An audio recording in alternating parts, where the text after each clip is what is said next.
Yun, mapagpalang araw sa ating lahat mga kalingap, mga kabisnes at panibagong araw, panibagong reaction ulit tayo ngayon. At for today's video ay gawin natin na reaction.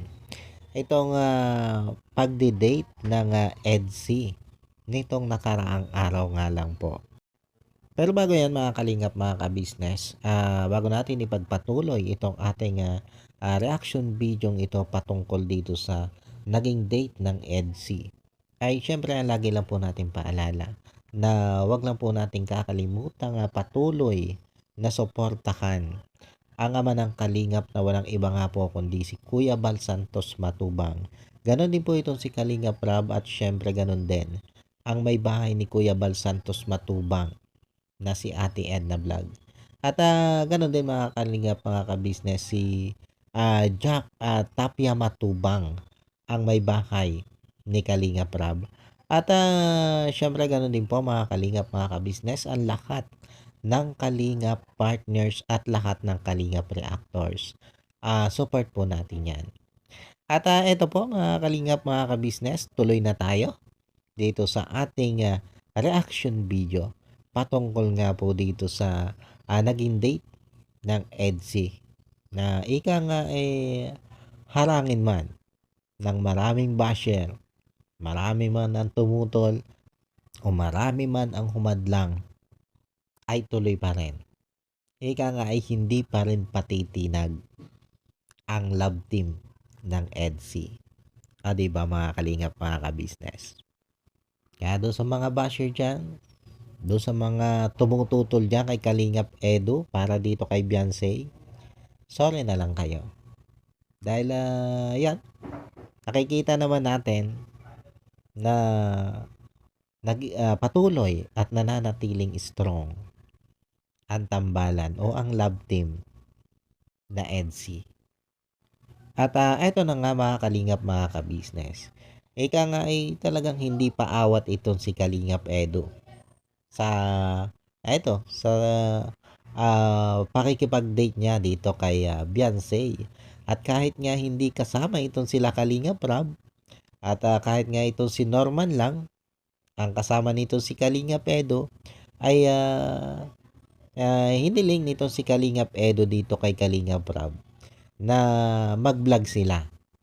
At i-date nga niya itong si Beyonce para idaos ng kahit simple yung kanilang mansari. Na ika nga ay mansaring sinubukan at pinilit na hadlangan na maidaos ng ibang mga sabihin na natin basher, diba? Dahil basher na naman talaga sila. Eto, kahit simple, nakita naman natin mga kalingap, mga kabisnes. Pilit na idinaos ng EDC ang kanilang mansari. At ito nga mga kalingap, mga kabisnes. Pinunta nitong si Kalingap Edo itong si Beyonce dito sa kanilang bahay para nga ipagpaalam sa mga magulang nitong si Beyonce na lalabas sila at mamamasyal. Kaya lang, nung dating dito ni Edo ay wala dito yung mga magulang nitong si Beyonce at may pinuntahan nga daw. Pero dahil nandun yung pinsan ni Beyonce ay doon na lang ipinagpaalam nitong si Kalingap Edo itong si Beyonce bilang respeto syempre na kahit papaano ay naipagpaalam niya doon sa kasama sa bahay itong si Beyonce para nga ilabas niya. At dito naman mga kalingap, mga kabisnes, habang nasa daan sila ay nakasalubong din itong sila Edo yung mga magulang nitong si Beyonce. At yun nga, doon ay formal na ipinagpaalam nitong si Kalingap Edo itong si Beyonce na ilalabas nga muna daw niya itong kanyang YP. Yun, nagpaalam siya doon sa mga magulang ni Beyonce. At ito na nga mga kalingap, mga kabisnes. Noong andito na sila sa restaurant na yan, ang kinainan nga nila, ay talaga namang may pa-flowers pa itong si Kalingap Edo. Sa bagay, hindi naman mawawala talaga yan sa mga nagdi-date lalo't na nagdiriwang ng kanilang mansari. Pero dito mga kalingap, mga ka-business, nung ibigay ito ni Edo kay Beyonce, nagbiro dito si Edo na yun nga, pasensya na, ganun lang yung naibigay niyang flowers dito kay Beyonce. At biniro nga niya itong si Beyonce na hindi katulad nung kay Carla na money bouquet. At yun daw kasi ay nagkakahalaga ng 100,000 at hindi nga daw niya kaya yon. Tapos nilagyan pa niya ng 20 pesos yung flowers na ibinigay niya dito kay Beyonce. At sabi nga niya, pasensya na at 20 pesos lang yung kanya money bouquet. Yan ang pagkakasabi ni Kalingap Edo. Pero sabi nga niya kahit ganyan lang yan, ay yan na may galing sa puso ko. O, diba? Alam niyo mga kalingap, mga ka-business, ang ikinatutuwa ko dito sa love team na ito, nakakatuwa silang panoorin. Kasi kitang-kita mo yung pagiging natural lang nung kanilang kilos. 'Di ba? Yung simpleng nagkukwentuhan lang sila, nagpapalitan ng mga linya na ika nga ay nakakakilig na linya na kita nyo naman pati ito si Beyonce ay sumasabay na dito kay Edu sa pagbibitaw ng mga nakakakilig na linya. 'Di ba mga kalingap, mga ka-business? At alam mo yung yung pag pinapanood mo siya ay parang sabi ko nga parang wala sila sa harap ng camera. 'Di ba? Sobrang natural lang. Sa bagay, kung tutuusin naman, yung iba naman mga love team ay natural din lang silang kumilos. Katulad halimbawa ng Jomcar, Danjoy, Rajel, 'di ba? At saka itong yung kay yung Ed Pau o kahit yung iba pa. Natural din lang naman talaga silang kumilos. Pero dito nga sa EDC, alam niyo yung sabi ko nga alam ko na sabi ko na rin ito sa isa kong reaction na pag pinapanood ko sila parang alam mo yung hindi ko iniisip na nasa vlog sila. Na parang parang andun lang ako sa lugar na natatanaw ko sila na sobrang yun, natural lang yung kilis nila. Kumbaga natural doon sa isang dalaga at binatang nagliligawan yung kanilang pagiging sweet. Lalo na nga yung mga batuhan nila ng linya. Lalo na nga pag itong si Kalinga Pedo ay may mga diga. May mga padigang linya para dito kay Beyonce. Simpleng nagkwekwentuhan lang at nagpapalitan nga ng mga nakakakilig na linya. Lalo na ito si Kalingap Edo. Si Kalingap Edo kasi, ang katangian niyan, direct to the point siya. Kung ano yung gusto niya sabihin, sasabihin niya. Kahit doon sa mga biro niya. Direct to the point siya. Hindi siya nagpapaligoy-ligoy kahit doon sa mga biro niya. Kaya minsan may mga taong na-open dito kay Kalingap Edo at sinasabing parang ika nga medyo presko daw si Kalingap Edo. Pero kasi kung uunawain natin, kung titingnan natin ng maigi yung katangian ni Kalingap Edo, hindi naman pagiging presko yun pagiging prangka. Iba kasi mga kalingap, mga ka-business, yung presko kaysa sa prangka. Para sa akin, mas matatawag kong prangka lang siya magsalita. Direct to the point nga. Kung may gusto siyang bitawang salita, biro man yan o totoo, bibitawan niya yon. Hindi niya iisipin kung ito ba ika nga ay medyo yung bang alam niyo hindi matanggap nung iba Kumbaga medyo mainit sa tainga ng iba. Pero pag alam naman niya na medyo ika nga may diin o ika nga ay medyo ang nabitawan niyang salita o biro ay parang hindi kaaya-aya. Sinusundan naman agad niya na biro lang eh. Tapos tatawa siya.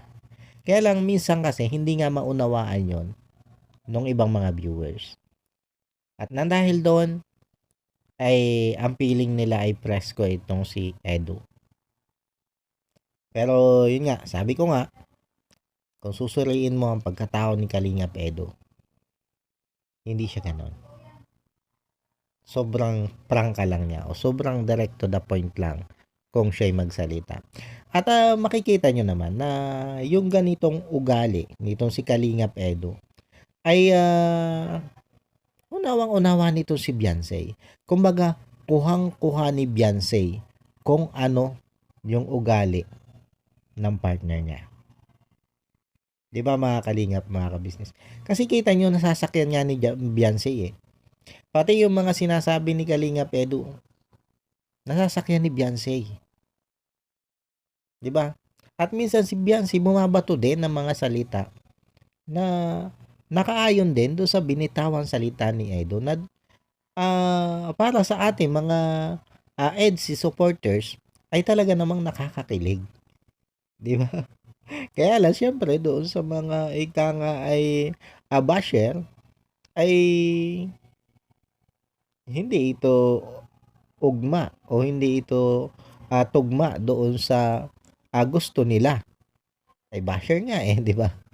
Ika nga ni Kalingap Edu, kahit anong gawin mo mabuti ay masama pa rin ikaw sa kanila. At dito mga kalingap, mga ka-business, natuwa lang ako dito kay Beyonce kasi habang binibidyohan siya nito si Kalingap Edu ay talaga namang pinag-prepare niya ng pagkain nito si Kalingap Edu. Kumbaga siya yung nag-asikaso nung pagkain yung in-order nila para kay Kalinga, para sa kanilang dalawa. Yun, inayos niya yung kutsara at tinidor nito si Kalingap Edu. 'Di ba mga kalingap, mga ka-business? Kumbaga makikita mo dito na napaka-maasikaso din nito si Beyonce. Sa bagay, yan naman yung isa sa nakita natin dito kay Beyonce eh. Kumbaga iyan yung isang magandang katangian nitong si Beyonce na nakita natin. Yung sobra siyang maasikaso. Kahit hindi dito mga kalingap, mga ka-business. 'Di ba kahit nga yung halimbawa magba-vlog sila doon sa kanilang bahay, tapos kakain sila Kalingap Edu. Kung makikita mo, napakagaling niyang mag-asikaso. Asikaso niya, hindi lang si Kalingap Edu, kundi pati yung ibang team ng Kalingap na napunta sa kanila dito. Pero, syempre iba, yung nakikita nating pag-aasikaso niya dito kay Kalingap Edu. Tapos ito mga Kalingap, mga ka-business. Talaga namang kitang-kita mo dito kung ano yung natural nilang kulitan, 'di ba? Dahil nga kasi normal lang yung kanilang kasama, walang ibang cameraman. Kaya pati silang dalawa na nagdi-date ay nagka-camera din. At ito nga, habang kumakain ito si Kalingap Edu ay itong si Beyonce ang may hawak ng camera at ipinapakita niya yung mga subo ni Kalingap Edu. Alam niyo yung mga ganitong simpleng mga kulitan nila. Nakakatuwa na, di ba mga kalingap, mga ka-business? Kumbaga, mapapangiti ka lang talaga yan sa mga simpleng kulitan nilang dalawang yan. Di ba mga kalingap, mga ka-business? Tapos ang isa pa sa maganda dito, mga kalingap, mga ka-business, dito sa naging date ni Beyonce at ni Edo na ito, ay alam nyo, parang napaganda din na silang tatlo lang. Kasi nga, nailabas nila yung mas lalong pagiging natural nila eh. Kasi, hindi sila maiilang. Kasi tatlo nga lang sila eh. Kumbaga, nakakapag one-on-one talaga sila. Di ba mga kalingap, mga ka-business? Kumpara doon sa marami sila na alam nila na maraming nakatingin sa kanila, marami yung nanonood sa kanila. Eh dito, kahit papaano, bawas yung hiya nilang dalawa sa isa't isa. Kaya mas lalong lumabas ang kanilang pagiging natural dito. Kasi tingnan mo, habang sila pumipili ng order ulit nila dito, tinatanong ni Edo itong si Beyonce. Sabi ni Edo, ano yung gusto mo? Sabi ni Beyonce, kahit ano. Ang mahalaga daw naman ay yung magkasama silang dalawa. O, di ba? Grabe ka, Beyonce. Iba ding magpakilig itong si Beyonce eh. At saka, alam nyo mga kalingap, mga ka-business. Ang isa sa nakakakilig dito sa dalawang ito, yung titigan nila, di ba?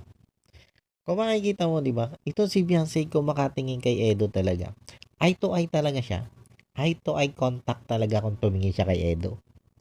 At ganon din itong si Edo. At ang lalagkit ng kanilang tinginan, mga kalingap, mga ka-business. Ika nga lang sa mga mata nila mo makikita ang kanilang damdamin. O, di ba? Lyric siya ng kanta. Pero, di ba? Pag pinagmasdan mo sila, pag inobserbahan mo sila, yun eh. Kumbaga makikita mo doon sa kanilang mga mata, sa pangungusap ng kanilang mga mata, kung ano nga ba yung kanilang nararamdaman sa isa't isa. Kung ano yung special nilang nararamdaman sa isa't isa. Di ba mga kalingap, mga ka-business?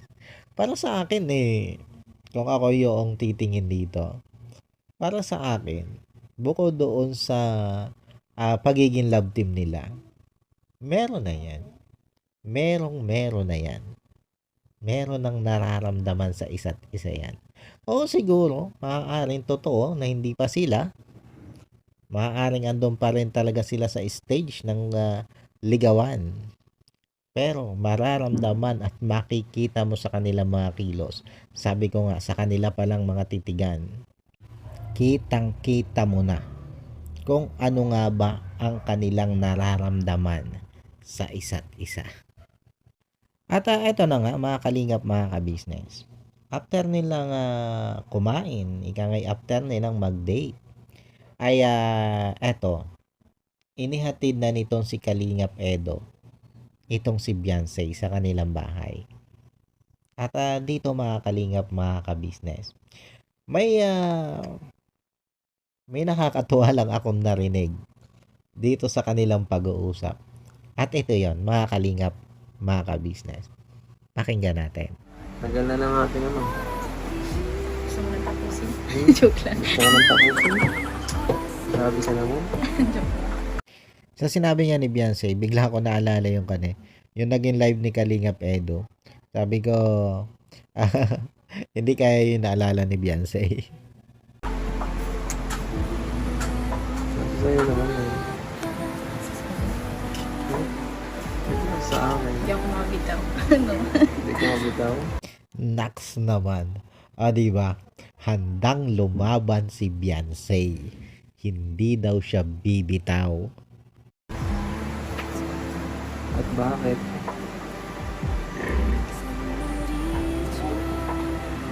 Panalawaan. At ano? Hanggat ikaw din, hindi ka pumusok.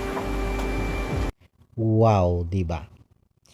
Kaya Kalingap Edo, wag na wag mong iisiping bumitaw. Wag na wag mong iisiping sumuko. Dahil si Beyonce, handang lumaban. Kaya dapat ikaw, handa mo ding ipaglaban ang love team nyo ni Beyonce. Kahit pa nga yan, ay ulanin ng napakaraming basher at subukan nila na buwagin ng EDC. Dapat ipaglaban mo yan. Lalo't ito nga si Beyonce ay handang ipaglaban ang kung anong meron kayong dalawa. Diba? Susuko saan? Ba't naman susuko? Wala namang ano. Wala naman sa vocabulary ko yan. Yun naman pala. Wala naman pala sa bokabularyo nitong si Kalingap Edo ang sumuko eh. Pero yung nakikita naman talaga natin yan mga Kalingap, mga ka-business. Sabi ko nga, nakikita natin ang tatag nitong si Kalingap Edo. Bagamat ito'y medyo naapektuhan do sa mga binabato ng basher, kaya nga ay nasasaling ang kanyang damdamin, naroon pa rin. Nandun pa rin yung kahandaan niyan ipagpatuloy at maging matatag. Lalo na nga dito sa kanilang love team ni Beyonce. Diba?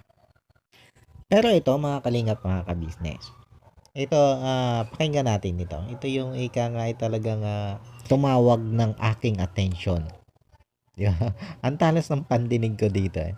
Ito, pakinggan natin. Ito sinabi nito si Kalingap Edo at yung sagot ni Beyonce. Dapat pag mahal mo, lagi mong lagi mong binabati. Nabaga kita. Una pa lang yan. Dapat lagi mong na-appreciate. Share ko naman lahat na ginagawa ko na tayo. Hanggang nandyan pa. Napakalinaw, mga Kalingap, mga ka-business. Sabi ni Edo, pag mahal mo isang tao, dapat lagi mong binabati. At ang sabi ni Beyonce, binati na naman daw niya si Kalingap Edo. At dapat din daw, sabi ni Kalingap Edo, ay lagi mong ina-appreciate. At ang sagot ni Beyonce, na-appreciate daw naman niya ang lahat. Diba? Ibig sabihin, mahal niya si Kalingap Edo. Kasi ang sabi ni Kalingap Edo, kung mahal mo ang isang tao. Diba? At sinagot siya ni Beyonce, na-appreciate daw naman at nabati daw naman niya ito si Kalingap Edo. Malinaw lang na doon sa sagot na yon ay nagpapahayag na ito na mahal niya itong si Kalingap Edo. Diba mga Kalingap, mga ka-business? At mahal nila yung isa't isa. Wala nang kaya. Sa bagay, yun naman yung ating nararamdaman, diba mga Kalingap, mga ka-business? Yun naman yung nakikita natin sa kanilang dalawa eh. Diba? Nagmamahalan talaga silang dalawa. Kaya para sa mga basher dyan, para doon sa mga ika nga ay sobrang tumututol at gustong buwagin ng EDSI, wag na.